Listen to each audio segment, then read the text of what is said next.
It's one move in bed that makes a man go crazy every time. Oh, you gotta give him that hawk and spit on that thing. You get me?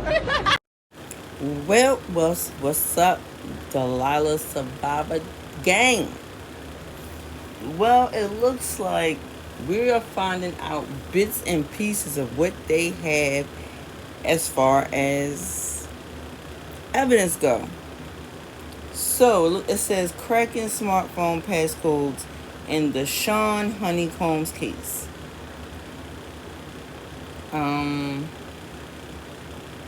Smartphones have become the most common form of digital evidence in modern criminal investigations and are likely to play a pivotal role as key pieces of evidence in the high-profile investigation surrounding Sean Combs. But don't forget, y'all, he was recording some of these freak-offs. He even recorded the alleged of the young lady who's recently suing him because of him and his bodyguard. So, as an expert in digital forensics, I'll walk you through the process law enforcement might employ to access and examine these devices. How many devices is it? First, investigators must obtain search warrants or court orders to seize all potentially relevant smartphones legally. This process involves identifying the devices and documenting the chain of custody to ensure the integrity of the evidence. It's a critical first step that sets the foundation for the entire investigation, which really means they could probably get a warrant beyond just his phones. They could probably get his associates, possibly his grown children, maybe minus Quincy.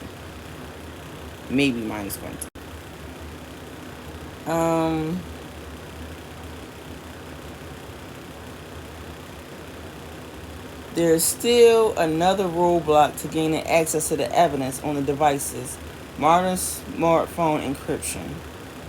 Shoot, they figured out how to get through. I remember at one point they couldn't get through to the iPhones, and they did that with the smartphone passcode. When someone involved in the investigation willingly provides their device's passcode, it's the digital equivalent of opening the front door and inviting investigators in.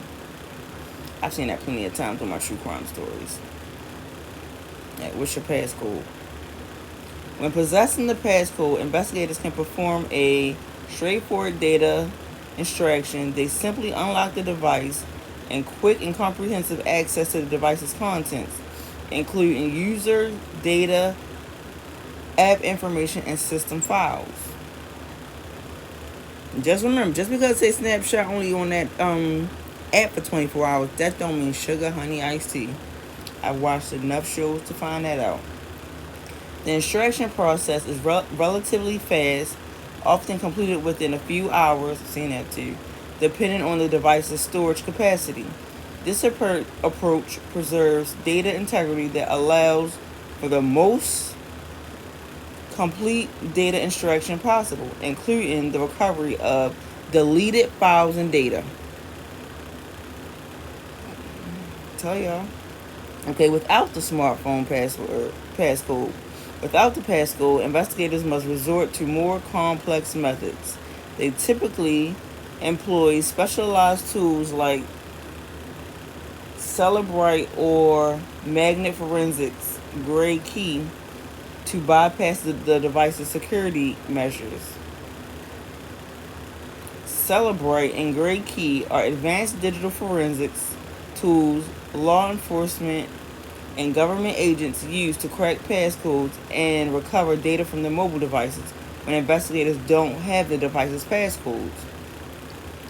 This process is more time-consuming, potentially taking days, weeks, or longer, especially for devices with advanced security features. The success rate is not guaranteed, particularly with newer devices or updated operating systems. What data could be recovered? Text messages and chat logs from various apps, call logs and contact lists, emails and attachments, photos and videos, location data and search history, social media activity and direct messages, notes and calendar entries, app usage data and stored credentials, voice memos and audio files, browser history, bookmarks, documents, and spreadsheets, cloud storage, access logs, device backups, and system logs. Woo! Smartphone evidence has become a cornerstone of modern criminal investigations, offering unprecedented insights into individuals' activities, communications, and movements. Digital forensics has evolved rapidly to meet the challenges posed by increasingly sophisticated mobile devices and encryption methods. This I must say that I noticed on my true crime stories. When the people handed over their phone, gave them the password, they was like, 30 minutes, an hour the most.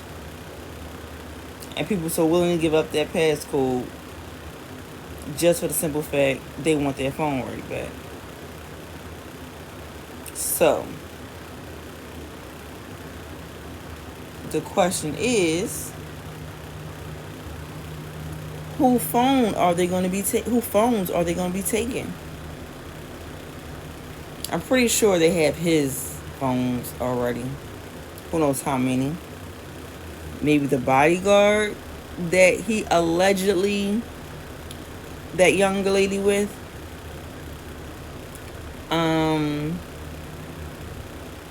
The Little Rod days, was that still camcorder? Will they be asking for Justin and Christian phones? And what more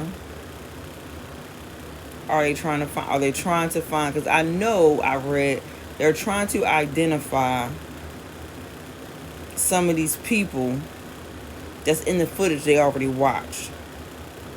Can you imagine being an investigator and you have to sit there and watch hours and hours and hours of freak-offs with your other co-workers?